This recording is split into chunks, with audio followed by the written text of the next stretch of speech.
call this meeting to order. Roll call. Commissioner Hay? Commissioner Morton? Here. Commissioner Fowler? Here. Mayor Pro Tem Cordell? Here. Okay, so we'll start by opening the meeting with Ms. Charity Clark. She wrote a poem for the Gaston County 175th anniversary, and we have invited her to come and open the meeting by reading it. Okay. Thank you for letting me come here and have mom.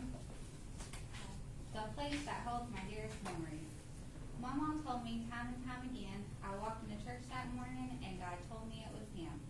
By God, it must have been true. 2 weeks after meeting, my grandparents said their I do's. They both worked at the Rex Mill in Ranlo for a spell, spinning spool, frame and fill. In Ranlo, when I spent the night, Mama would whisper, I love you, as the train whistled through the county with all its might. I remember when Sears was downtown and we had a Woolworths too. She loved to recall days past when I drove her around. Although today my mama might be gone, I find a lot of solace in the fact that our county is still going strong. For some, Gaston County will only ever be a spot on a map or a place to pass through, but for me, it will always be the place that holds my dearest memories. Thank you. And I've got a proclamation to read. A proclamation recognizing Charity Clark. Whereas Gaston County celebrated its 175th anniversary on December 21st, 2021, and whereas Gaston County held a countywide poetry contest to commemorate said anniversary, and whereas Ms. Charity Clark entered and won the adult category of the poetry contest with the poem that reflected on memories from the town of Ranlo, and whereas the Mayor Pro Tem, and Board of Commissioners would like to recognize and show their appreciation for Ms. Clark. Now therefore be it resolved that I, Katie Cordell, Mayor Pro Tem of Ranlo, North Carolina, do hereby proclaim Ms. Clark's efforts. I urge all Ranlo residents to join me in thanking, congratulating, and recognizing Ms. Clark. This is the 13th day of January, 2022. Thank you. Wonderful. If you want to stand here, Mrs. Cordell can give you the certificate, we'll get a photo if that's okay. The proclamation.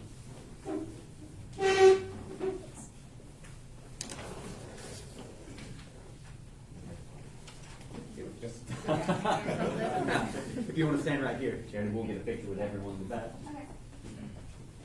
Here we go. 1, 2, 3. Wonderful. Thank you so much, Thank Jay, you. for being here. Thank you guys so much for coming. Good to see you. Appreciate you coming out. Thank you. Take care. Okay, so we'll move on to the next item, that's the adoption of the agenda. Do you have any motions? I'll make a motion to adopt the agenda. I'll second that motion. All in favor? Carried. Item number 4, comments from attendees. Do we have anyone signed up to? No one, Madam Mayor Pro Tem, no. Number 5, the approval of the December 7th monthly meeting minutes. Do we have any motions? I'll make a motion. I would want to make, if I can make a clarification on item 3, second from the last paragraph. I would like to add the words,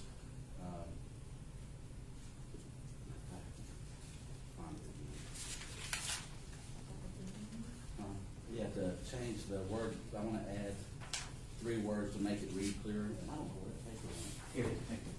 Oh, there it is. Where is it? Yeah. To where we, Commissioner Fowler added that the tabling of this should be communicated. Just add the tabling up in that section. Yes, sir. I have. So we have a motion to adopt it as amended. I'll make a motion to adopt it as amended. I'll second. All in favor? Carried. Item number 6, discussion of 2300 Lowell Road. Mr. Blanton? Yes, ma'am. Really for quite some time now, we've discussed the building that the town currently owns at 2300 Lowell Road. It was acquired some years ago in a purchase, a 2-parcel purchase. Since then, we've had it evaluated several times by contractors in regards to demolition of the building. I have not been successful in securing a contractor that wants to undertake the endeavor. Number one, the close proximity to the power lines, the utility lines through there, the complexity of the building being so closely located next to the building, the side of it, and the fact that it is abutting 2 very busy highways. Recently, I had an asbestos abatement report done of the property, to see what it would cost, to, number one, see if there was asbestos in it that needed to be removed. A year or so ago, we did an initial report that showed there was asbestos in the property, so I wanted to see what it would take to get that out, to see if that may make it more enticing for a contractor to want to take it down without any asbestos inside. I forwarded that to the board, and for those listening in here tonight, that's around $24,000 just to have the asbestos removed. I wanted to bring this to the board to see how you would like to proceed forward with the property. I can continue to attempt to solicit proposals from contractors that may be interested in tearing property down. We've spoken to multiple ones. Like I said, no one has given me a firm price or even a formal proposal on taking the building down. The only thing that I have been able to secure in stone is the asbestos removal. So I would not recommend moving forward with such a large expenditure for this building, given the fact that we've already invested a good bit of money in acquiring the building. It's really of very little use to us.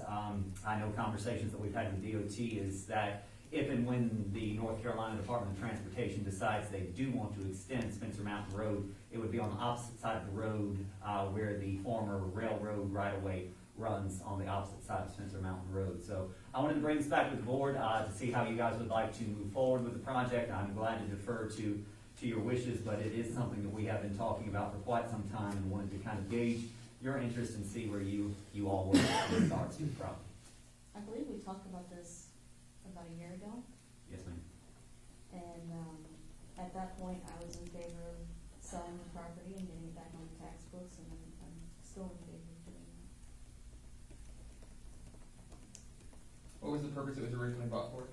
For demolition in order to expand, in the hopes that we would be able to expedite the process of expanding Spencer Mountain Road, widening Spencer Mountain Road.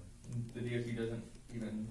It's on their long-term radar, Commissioner Hay, in 2045, 2050 plan for the property, but if and when it does, it is expanded, it will be on the opposite side of the road based on my conversations with DOT. It's my understanding that it was a all or nothing deal in order to acquire the property where the fire department currently sits. The town procured that property and the owner owned that parcel and the corner parcel, and he wanted to sell them both in a package deal. Commissioner Morgan was here at the time, is that right? Yeah. Commissioner Morgan? I, for one, don't personally see spending $24,000 on the property that we have no intention of using for other than demolition. If we had it, I would be in favor of getting rid of the property myself. I would also be in favor of getting rid of the property if we could find a suitable buyer for it. So, It seems, Just sell it as is or something, you know? yeah, I'll make a motion that we, attempt to sell the property as is. I'll second that motion.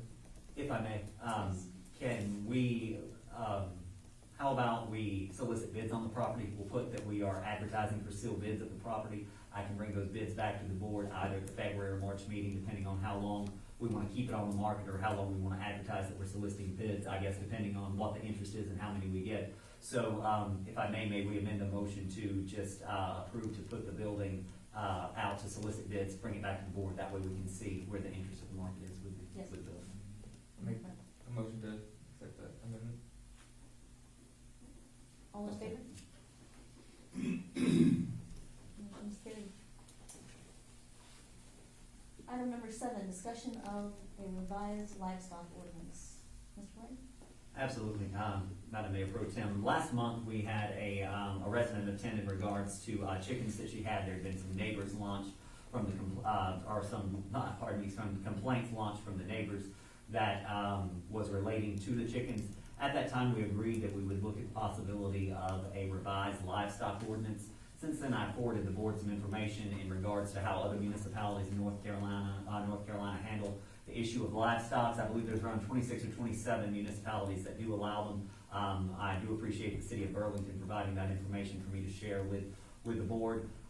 What I would recommend us doing now that we have had an opportunity to look at the issue across the state, I would recommend that the board vote to send this issue to the planning board for further guidance, further direction, and some more research onto the issue, and have that item on their agenda next week at the planning board meeting to come up with an option, to come up with some input, as well as gauging the community through perhaps a community survey, putting it on the utility bill for February, and then bringing the issue back to the Board of Commissioners in February for a public hearing on the matter if anyone wants to be heard in regards to the issue and be able to formally deliberate on it at that time. So my recommendation and requested action is that we vote to send this, or that the Board of Commissioners vote to send this to the Planning Board for further review and then revisit the issue at the February 2022 regular meeting.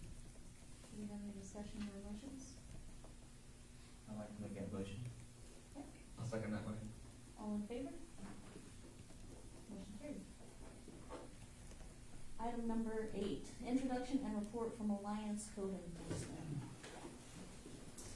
Tonight we have Mr. Brandon Emery with Alliance Code Enforcement. Last month, the board voted to approve a contract to move forward with code enforcement services through Mr. Emery's company, Alliance, and I've asked him to come here tonight just as a brief introduction and a kind of an update on some of the properties, projects, and really the course of action and plan going forward. So, Mr. Emery, thank you so much for being here this evening. Commissioners, staff, thanks for having me. My name is Brandon Emery. I own Alliance Code Enforcement LLC. We service about 15 municipalities throughout the state right now.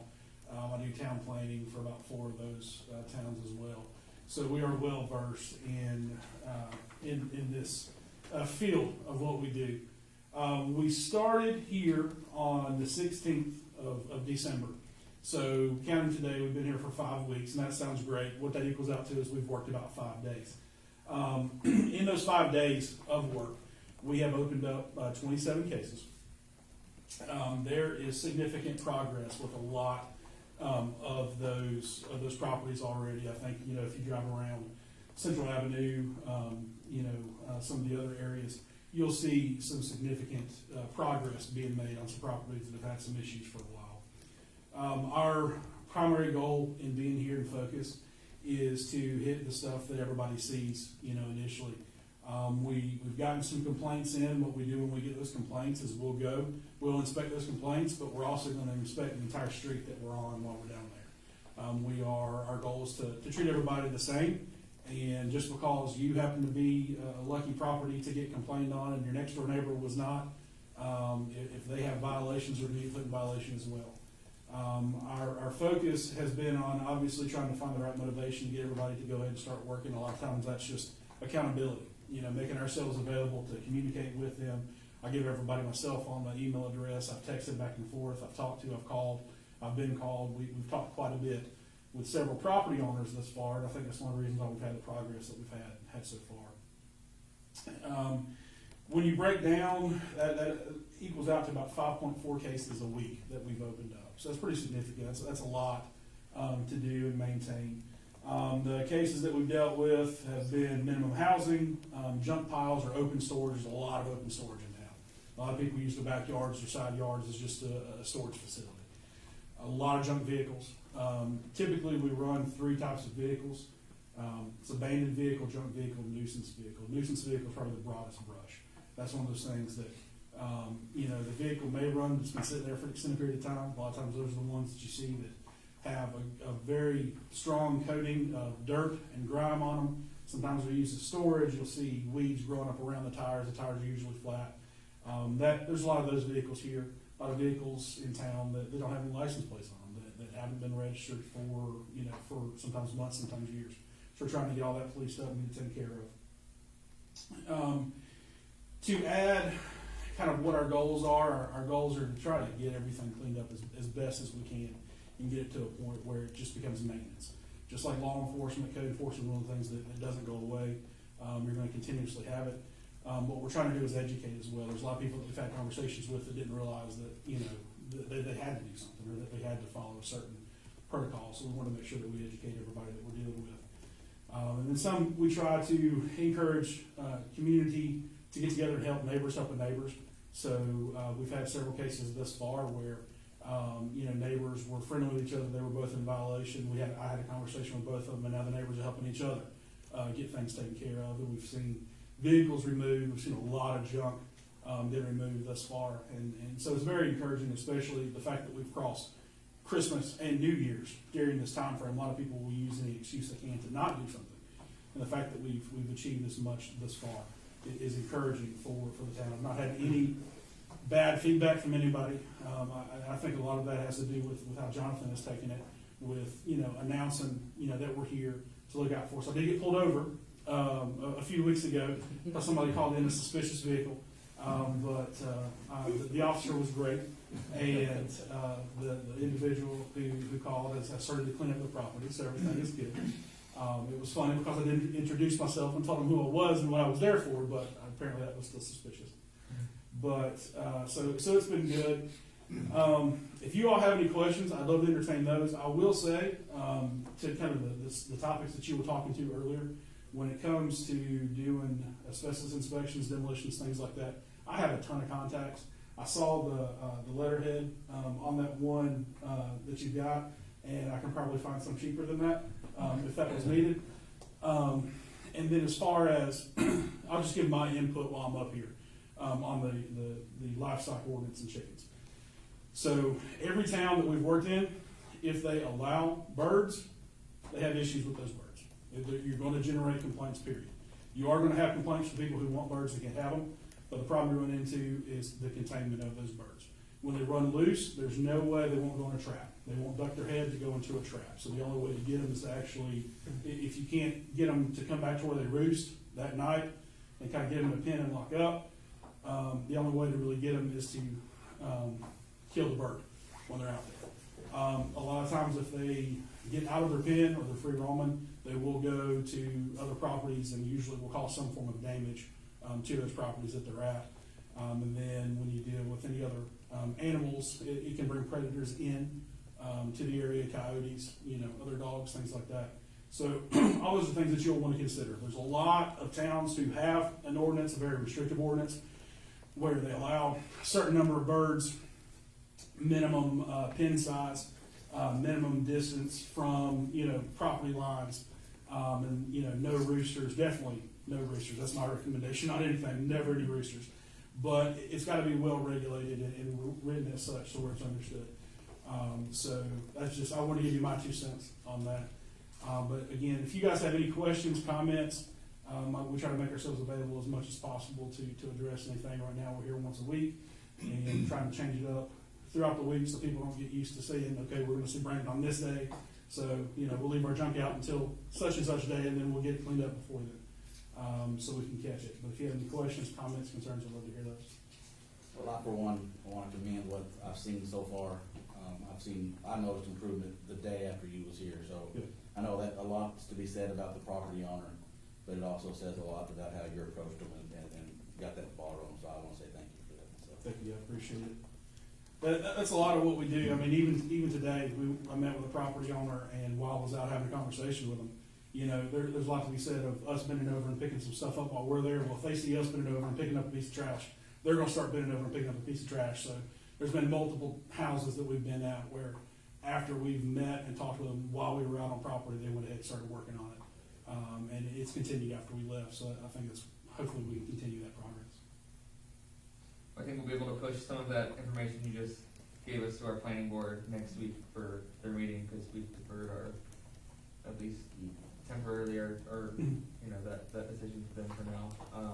Of course, we'll review that decision once they make it. Yeah, utilize me. I mean, anything, when it comes to these things, if y'all have questions or comments, I write ordinance for towns. I write minimum housing ordinance, I've written livestock ordinance, I've written a ton of ordinance for places. And so feel free not just to use us for code enforcement to actually take it, but if y'all have questions, like I said, I'm a planner in 4 other towns. So if there's any questions or how are they doing it or what's your experience in this stuff, call me, email me, do whatever. So I can, I'm more than happy to give you that. We'll squeeze that in how we need to and do it, because ultimately I want everybody here to be successful in what they're doing. And I would hate to see an ordinance get put into place that I know, other towns have done, and y'all might regret it just as soon as it gets put in. So I'm happy to give whatever input I can. Well, thank you for joining us. Thank you, appreciate it. Take care. So, next up, we've got a presentation from the Mont Cross Chamber of Commerce. Their president, Mark Jordan, is joining us. Please come up and. Thank you. Thank you for having me. Absolutely. Thanks for inviting me, Jonathan. And I had with me tonight Scott Darnell, who's a member of our Emerge team. And he, I think we've given you some background, but he is an individual who has an awful lot of experience in community and economic development. And we're finding with the communities that we're working with and partnering with, he's got a lot of experience doing the kind of things they want to see, whether it's what to do about vacant buildings, vacant lots, a plan for downtown, whatever. That's part of what we hope to be able to assist those communities that want to partner with us. We call this Mont Crossing Merge. I think I've given you more information than you ever wanted. At least I gave it to Jonathan. If he gave it to you, you're probably going, you're not going to read this, are you? And I'm not. There are 4 major components, and you can see those 4 components. Scott was a part of helping me develop this plan. He read about the chamber and what we were going to do and put together this program called Mont Crossing Merge, and so we've spent some time together.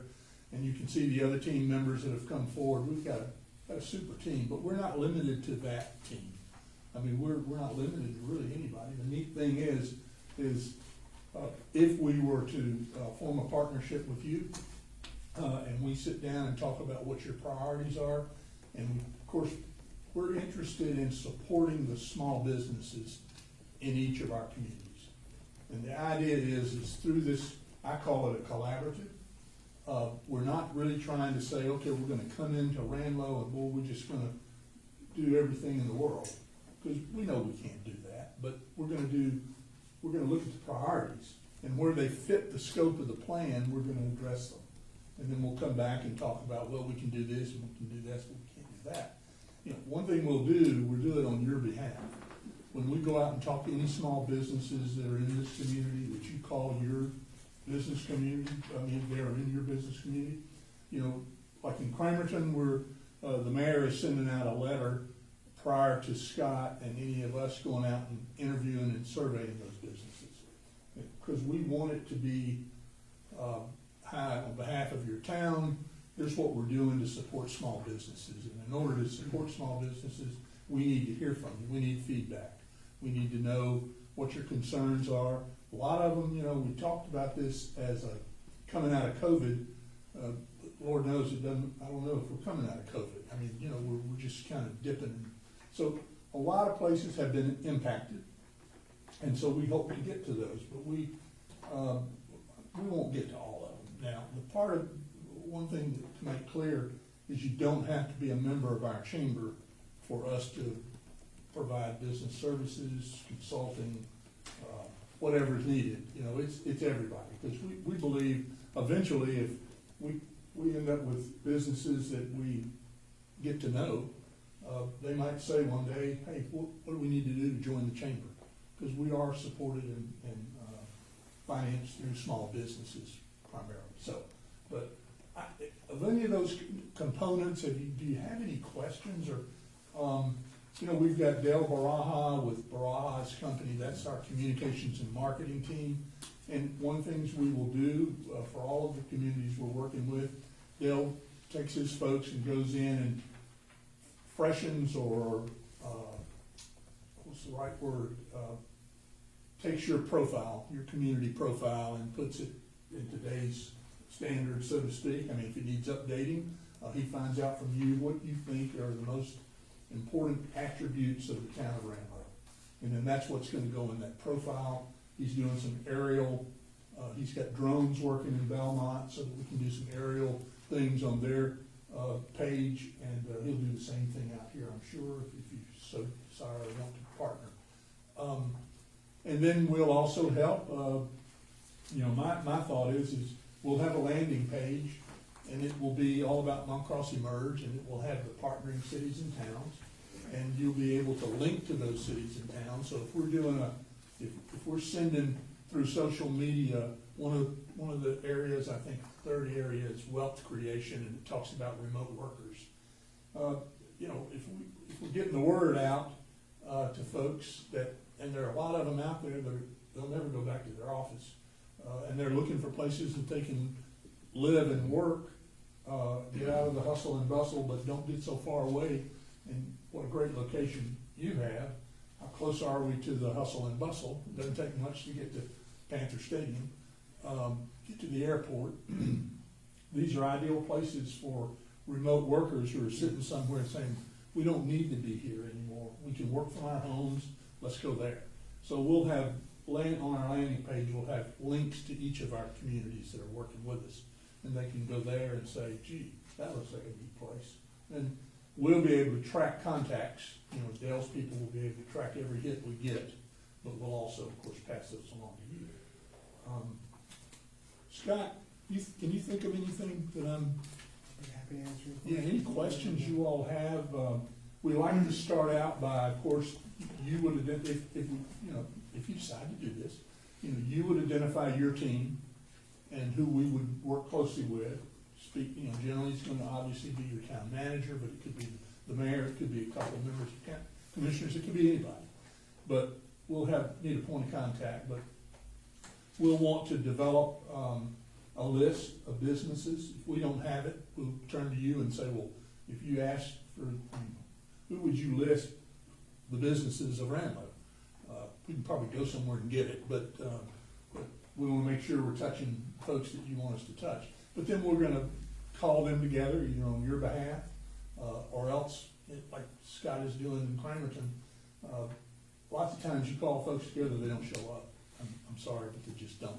So we're going to make sure we hear from some by actually going to a select group, on some sort of basis, and getting the feedback, and then that'll be reported to you. They might say, well, we think, it needs to be a better job of this, or we like this, but we'll report all that back. We have, of the communities that we call our communities in Montcross, and the Montcross, I had to ask a question. I've only been here a year, y'all, and so I had to say, what's a Montcross? And so I did a little research. Do y'all know what it is? Do y'all know how we came up with that name? Jonathan, do you know? I've heard you say that, I can't recall right off, I'm Well, not gonna lie to you. it was like, maybe close to 10 years ago, we were the Belmont Chamber. And yet we were talking to the communities around Belmont and trying to really position ourselves as their chamber. Well, when you call yourself the Belmont Chamber, it's kind of hard to go to Ranlo and say, we're here to help you. So we recognized, and from the feedback, somebody said, well, you need a new name. And so we said, well, what would represent this area? Well, about 10 years ago, I've got it in a piece that I put together. But about 10 years ago, they came out with what was called the Montcross Project. And it was a project that the Benedictine monks, who really own and control an unbelievable amount of land along I-85 that almost touches every one of our communities in some respect. And I guess some of the descendants of the old textile families that were into the development business, they joined together in a partnership, and they called it the Montcross Project, and they projected that close to 30,000 people would be in that area of Montcross over the next 20 or so years. And so when you drive around Belmont and some of the other areas, you'll see that name. So when our chamber decided that might be a good name to call ourselves, it had to be approved by the Benedictine monks. And so we got approval, and so that's how we became Montcross. And a lot of people don't really know that, and I didn't know it, but anyway, that's how we became the Montcross Area Chamber. And so we have Belmont, Cramerton, y'all help me out, Belmont, Cramerton, Lowell, Mount Holly, McAdenville, Ranlo now, and Stanley are the 7 towns and cities that we call Montcross. And out of those 7, we have, I believe, 5 have boards of commissioners, or in some places councils have voted to participate.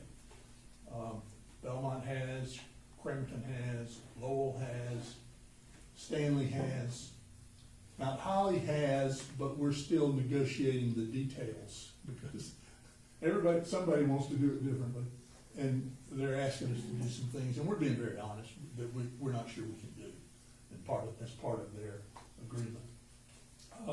And then we hope that you all will look at it, and maybe you'll come on board, and we'll have that'll make 6, right? So, I was under the impression we already was a member. You are a member of the chamber, Not with the Emerge but program. not the Emerge Initiative, okay? And what we've done with the Emerge Initiative, we've gone to the cities and towns, because what we do, and we've also gone to the private sector, because we're not charging any small business for any of the services that we end up providing. And we're doing a lot of it by group meetings. You came to one over at Gaston College. We have another one scheduled for the 25th, and we really would encourage people, anybody you know, we're trying to get the word out, we're trying to market it publicly. This is, what we're gonna do at the 25th is to introduce diversity, equity, and inclusion, DEI programs, because in our scope, you will see that we really believe that businesses have to recognize that, and they have to adopt a strategy in the DE, in the diversity, equity, and inclusion area. And so the meeting on the 25th, we have about 5 or 6 local kinds of experts that will be on a panel, for lack of a better term, and they'll talk about their area of expertise in diversity, equity, and inclusion. And then we'll have everybody there can stay and break out and go to one of those persons or more than one and further learn about that. But this will be the first of many, because you can't cover it in one 2-hour session. Yeah. It'll go on, and we think it's important. I went back, I don't know what made me do this, but somebody maybe, I don't know whether somebody said you ought to look at this, but back on the 8th of December, the Charlotte Alliance, Business Alliance, had their economic forecast or report, and of course, they called on a lot of the huge private sector type people in the metro region. And one of the pieces was a discussion, and you had the chairman and CEO of Lowe's, chairman and CEO of Duke Energy, and the chairman and CEO of Nations Bank. And they talked about the typical stuff that they expect. The inflation's gonna have some impact, but, we're gonna see growth. And they talked about what's gonna happen in the Metro Charlotte region. And towards the end, they really honed in on diversity, equity, and inclusion, and said, if we don't get this right, we will see that will be our demise. And, we don't need to hide from anything. We just need to embrace it and need to communicate with everybody, open the doors, and if you're gonna succeed in business, you're gonna have to know how to do this, and you're gonna have to want to do this. And so we've taken that position as part of Emerge. We think it's our responsibility to teach and at least get the right people out there, and they'll go get them to do more and develop statements and develop policies in their own small businesses. I can't remember the number, but I think Nations Bank said they put $25 million into their platform, which is a platform to communicate diversity, equity, and inclusion. So Duke Energy has said they're putting a lot of money. So I looked at that, and I said to our board, you weren't able to make the meeting yesterday or Tuesday, but I said to our board, guys, don't ignore the fact that we're doing this. Please participate. Circulate it to your small business, your members, your associates, your employees. Anybody's welcome. So that meeting will be back at Kimbrough campus, 8 o'clock On the 25th? on the 25th. There'll be a little coffee to begin with, 30 minutes, and then we'll go into the presentations, and then it won't take all morning, but you'll get a good kind of overview from each of them, because there's so much in this whole area. There is. And people think it's one thing, and it's so much more. And lots of times it's just having sort of a communications avenue and being willing to listen to everybody. And so that's part of this program too, so I encourage it.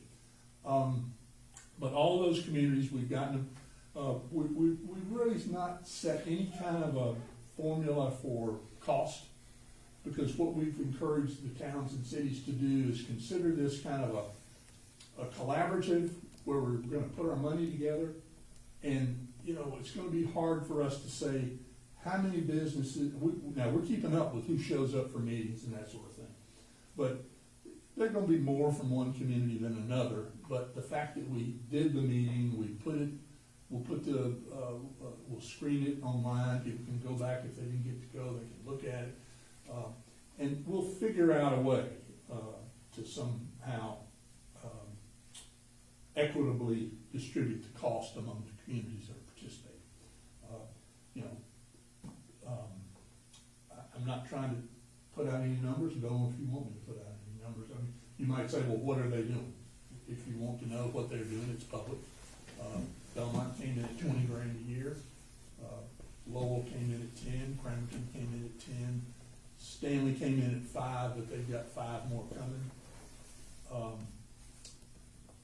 Mount Holly came in at 15, but we hadn't closed that. They agreed on it, but until we get an agreement on what we're gonna do, you know, they're not gonna say we're in.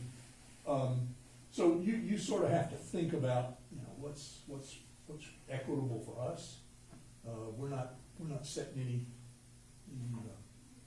fees or whatever. But, you know, we will be responsible, we will be accountable. Especially, I mean, if you use the ARP money, we've determined that it does qualify. But I've seen the reporting procedures of the reporting outline, and I gotta tell you, I'm scared. I mean, you know, it scares me to death. I told Adrian Miller, our city manager in Belmont, and Scott over in Lowell, I said, I'll be honest with you, I know we've already got some of your money, and we've spent some of it to do some of these meetings, but now I'm scared to death. Am I gonna be able to really report back to you along these guidelines that's gonna satisfy everybody, or am I gonna be holding the bag in, 12 months? And we're not gonna let that happen. I'm gonna get all the managers together in the next 2 weeks and sit down and just make sure we're all on the same page, that we, what do we need to do to make sure you all are comfortable, or that you feel like we're accountable, and to what degree do we have to lay this out? That's very good. Yeah, any questions, be glad to answer them. Glad to come back and present again, when you have other questions or want to get down to, more specifics, but whatever works for you guys, okay? Does anybody have any questions? I don't have any questions at the moment, but, love to get your business card if you have one. And I've got one. Oh, I can get you more, I can get more, I don't know what I was Yeah, thinking. I can what certainly about. share And one. Jonathan can also, share that, I think, can't you? Absolutely. So. I think I have another one, from one of your associates that was at the candidates forum. That's right. Yeah, Julie. Julie, that's right. I have And then Julie. Julie's leaving, so Julie's going greener pastures. Really? Yeah, Well, I'll keep this one then. yeah, do keep that one. Awesome, I appreciate it. think we'll be able to put our heads together and do Okay, some math and sure. And figure out. any questions, anything you want to know, if you want to meet any of the other people, that'd be great. Scott can also provide you with some pretty good information on what he can do and what he would do, and how he does things. Okay? Thank you. Awesome, Thank thank you. you. Thank you all very much. Absolutely. Thank you guys so I much. guess you need us anymore, do you? Yeah. Not unless. No, no worries, sir. See you. Good. All right. Thank you. Good to see you. Absolutely. We'll talk. Good to see you. Take care. Thank you so much. So the next item on our agenda is the adoption of a request for qualification packet for engineering services. Thank you, Madam Mayor Pro Tem. Before you tonight, you have a request for qualifications for our water, wastewater, roadway, and capital improvements, engineering, and technical services. As you all know, we've been awarded a considerable sum of money in direct appropriations from the North Carolina State Legislature and from the American Rescue Act. In order to allocate those funds, in order to assign those funds, the first step is to get an engineer on board to be able to present certified quotes on what these projects are going to cost, to get the ball rolling with our money coming to us. Before you tonight, you have a packet which I am proposing that we advertise for 21 days, for 3 weeks, starting tomorrow. that puts out a request for engineering services. They will submit those to the town, we will review, and then if the board so agrees, I will bring those proposals back to you all for an award at the February meeting. So this is really the first necessary step in order to get the money coming our way to get an engineer on board, and the responsibility of the engineer will be, of course, putting the bid packets together, advertising for the bids, supervising the projects when they do come into fruition, and ensuring that everything is managed, supervised, and allocated accordingly with engineering and technical specs and services. So for you tonight, you have a very lengthy packet that I believe covers all of the legal necessities, that is general and specific enough to cover what we will need. It has many catch-alls in it that will be able to be able to utilize based on the project, based on the funds, based on the bids that come about. So I'll be glad to answer any questions that I can in regards to the technicalities or any of the specifics in this particular bid pack, or request for qualification packet. So just to clarify, these engineering services do not include the work itself, it's just the supervision of the work, so that we don't have another bullet. This would prevent any type of situation such as boiler report occurring, because they would have an engineer that would review, inspect, and come up with a full report, punch list with what would need to be done before the town would accept responsibility. Yes, ma'am. Do you have any more questions or motions? I'll make a motion, to, request these. Adopt the request, to adopt this request. I'll second. All in favor? Motion is carried. And then next, town manager's report. Thank you, Madam Mayor Pro Tem. There's one main thing I want to bring to your attention tonight that I've just received in the past few days, or gotten clarification from in the last few days. There is a developer that wishes to build 10 houses on Mitcham Road. They have coined it the Mountain View Grove Project. I've been working with this developer for the better part of the last 9 or 10 months. They've resubmitted several times to soil and erosion control in regards to the project. It's going to be a bit of a complicated project because, number one, Mitchell Road is a road that's maintained by the North Carolina Department. It is a state road. It is also subject to a lot of utility easements. There's a Duke Energy utility easement on it, and there's been some back and forth with soil and erosion control to see if these projects would be made possible. If and when it does come into fruition, where everything is signed off on by the DOT, by Duke Energy, by the utility companies, which we specifically requested, rezoning will be necessary for this property. The proposing 10 houses, I know they have made significant progress over the past few weeks with soil and erosion control. It's my understanding they have signed off on the amended plans that you have before you tonight. They assured me that they would have final written confirmation from the utility company saying that the easements could be moved, abandoned, or being able to satisfy our concerns about the placement of the homes. And the DOT, I know, is close to approving these projects. I want to at least get this before you tonight so you have a preliminary view of what we're looking at.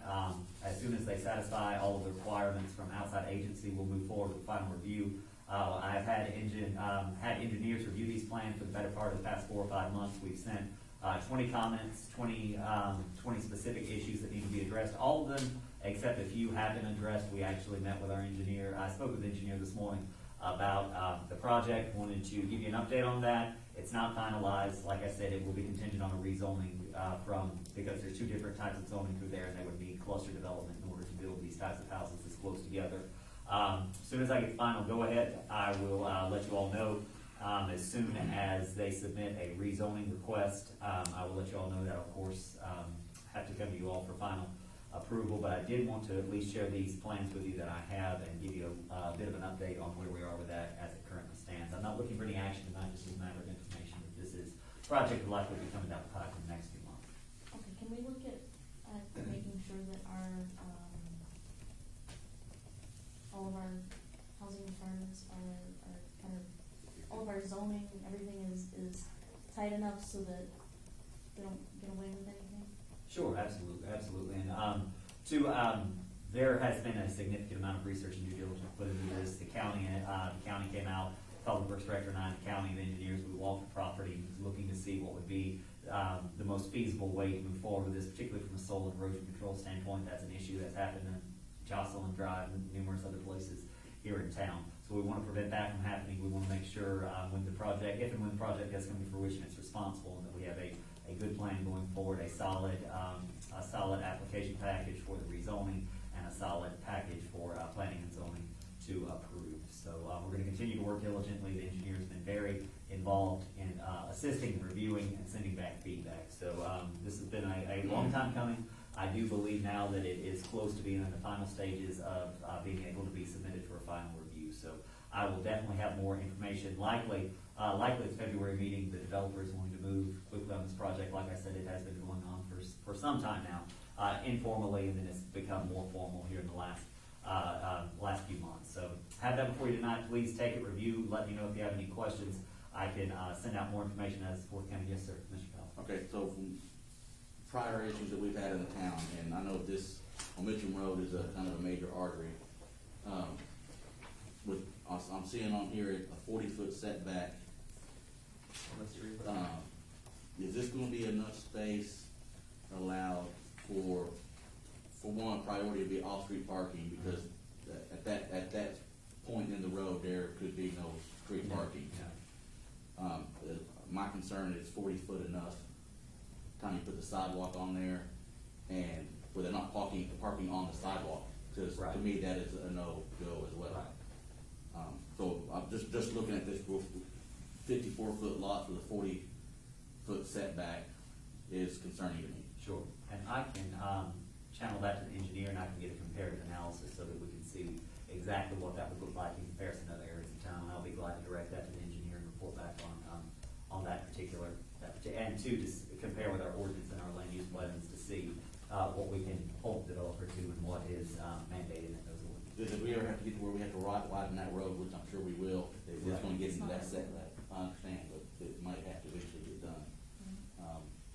Sure. So- And I do recall that was one of the conversations that we had with the DOT was regarding the length of the road setbacks the setbacks that they were going to require with it being a DOT road. So I'll certainly make a note of that, Mr. Fowler. I'll send it over to the engineer and see if I can get some more specific details on that. Another question that I have is, if they have to close this road or block this road in order to do construction, that's gonna cause a major problem because of the way the Boulder Court is. That's Exactly. not the only problem. Also, if Boulder Court goes under construction at any time, and we have 3 roads into the community all at the same time going under some kind of construction. Just, I don't know if we need to stagger, or I don't know when Boulder Court, if we have a plan. I don't know if that's in the future for now, but Right. I know Ranlo Avenue will be sometime soon, and it'll basically be just filling everyone out of Boulder Court, which Well, I mean, Ranlo's not open as it is. So that's what I mean. So that won't. everyone will be funneled straight Right, just to Boulder that's Court. my concern, is everybody going down this road that's already in not super good shape. Right. Every road block, that's not good. And the time, I will agree, the timing is bad, based on the submission of these plans. We certainly wouldn't be able to delay it just based on the fact that, we're planning on capital improvement projects, but we'll certainly work with the developer. We've developed a good relationship with the engineer going back and forth to be able to, hopefully be able to operate in good faith so that we can have an agreeable time plan that, because I'm sure that it will move quickly. I'm sure you've all seen how quickly they're popping up houses in just small parcels of land throughout town. I would, of course, would require some type of traffic pattern plan, some type of timeline of what they're gonna move forward. And I hope when they do have final submission and we have all of that information, we'll be able to gauge accordingly. The rezoning will take some time. That will take time. That will require public hearing, property owners to be notified, so that will buy some time. This isn't something that's gonna break ground tomorrow, but certainly something that I wanted to bring before you all. Since it does look like they are nearing the final stages of approval from third-party entities, will be the last stop shop for sign-off prior to construction. So I hope by the February meeting I can have more information, maybe set a rezoning date. This is what we have for now, just kind of a bird's eye view on where we are going forward. But I will definitely confirm with the 40 feet of the right of way with Mr. Fowler, and I will look towards some type of construction traffic pattern plan in order to alleviate any additional burden on Boulder Court, or that would prevent, or that would work well with the construction on that plan. Are these, single homes or townhomes, or? They're single homes, I believe is what they call for, Mr. Fowler, 10 single homes, detached. Do these lots, they don't have houses on the lots? No. again? Yeah. This is right outside of Spencer Heights and Yes. Right. Mountain View Grove. Yeah, Right. Mountain View. just as you're going in right before you get to the old, the original Mitcham Road, past Spencer Heights on the left, and then it will be both sides of the road Yeah. through there, going towards Mountain View. Yeah. So please take those review, as you come up with any questions, by all means, you can individually send those over to me, and I'll be glad to, channel them up to the engineer for, more clarification. Anything else on those? It's a lot very technical. It's hard to see it, but. Yeah, and I can forward these, I'll be glad to forward these so that you. Electronically, yeah. All right, thank you. Also, Administrative Office and Public Works will be closed on Monday, January 17th in honor of Martin Luther King Jr. Day. There will be a one-day delay in residential garbage pickup. Please be patient with us, bear with us. We will work as quickly as we can to get that taken care of. Next week, in regards to the inclement weather that is projected, Public Works Director and I have been meeting, discussing, and making arrangements today. We have secured a considerable amount of salt, sand, in order to make sure that the roads are clear. Depending on how things go this weekend, we will be on top of it. We will be posting out information on Facebook, giving updates as things progress. But of course, encourage everyone to be safe and to please stay tuned and to know that we will be out likely on Sunday and Monday, making sure that things are clear and making sure that they are as safe as can be.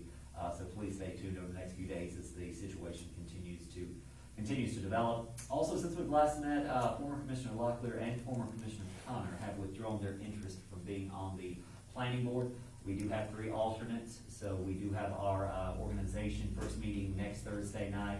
It may be that we work on getting 2 of those alternates put into place and then staggered terms like Commissioner Cordell suggested last month. So that has transpired since we last met. That's all I had for a formal report with the board. I do want to thank Mount Cross and Alliance both for being here tonight to give you an update on where we are with some of those projects. But that is all I have tonight, Madam Mayor Pro Tem. I would certainly entertain any questions or inquiries that you guys may have for me. Have we reached out to the alternates to let them know that they may no longer be alternates? Well, I asked Commissioner Locklear and Commissioner Connor to think about this more because they had both reached out, and I spoke to Commissioner Locklear yesterday. She indicated that she still was not interested, and I spoke to Commissioner Connor yesterday and today, and she still felt as though she was not interested in serving. So I will send out a reminder email that we do have the organizational meeting coming up next Thursday, and make sure that the alternates have been made aware that they all are alternates. I did send out an original email with the original 4 that we had, and still continuing to solicit a member from the ETJ. I still have not been successful in that. I've had some leads, but nothing that's transpired as of late. So I have reached out to everyone to let them know that this is what was approved in December, but I have not let the alternates know that Ms. Locklear and Ms. Connor have withdrawn interest. But I certainly would. And my suggestion of how the board feels is the ones that we didn't consider before, maybe we reconsider making them alternates. Okay. I know Lee Adams comes to mind, and He's an oh, yeah, alternate. he's an alternate. Everyone that applied, we made 4 of them members, and then the 3 remainder were the 3 remaining members were the alternates. I think it Yes. is I thought we had 2 of them that left off. I thought. Mr. Adams, Mr. Skidmore, Mr. Bird. yes, and Mr. Bird. Okay. So will we have to appoint 2 of them to be in place of Ms. Locklear? As they are alternates, at the board, it would be fitting if the board didn't want to designate 2 as opposed to having a drawing system or something. I mean, if you all would like to see 2 of those appointed, we can certainly make those appointments this evening if you would like. I would like to appoint Mr. Adams and Mr. Skidmore. I'll second that motion if that's what that is. Yes, I'll make a motion to appoint them. I'll second that. All in favor? Motion's carried. Thank you very much. Does that leave Mr. Berg as our alternate? Okay. And that is all I have tonight. I would like to say that all of us and Mayor Black were in attendance last night at the Gaston Business Alliance dinner that they hosted, and it was a very good time.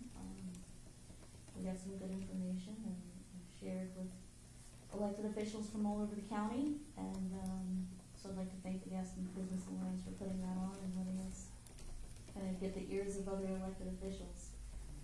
That is all that I have. Any other commissioners have anything? Okay, I'll entertain a motion to adjourn. Make that motion to adjourn. I'll second. All in favor?